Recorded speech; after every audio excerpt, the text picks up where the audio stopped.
It's totally true. A jolly holiday and well-decorated tribute to useless knowledge you can use at that pending holiday party you just can't get out of. Did you know that Santa's reindeer haven't always been rocking those famous names? Sure, we know Dancer, Prancer, and the rest of their airborne brethren, but those aren't their original names. They've also been called Flossie, Glossy, Racer and Pacer, Ready and Steady, Fireball and Feckless, and, well, Scratcher.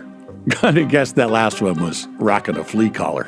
Oh, and the leader of the pack, you know, the one with the shiny red nose? That was almost Reginald, or Rollo, before Rudolph came up in conversation and scored the big win.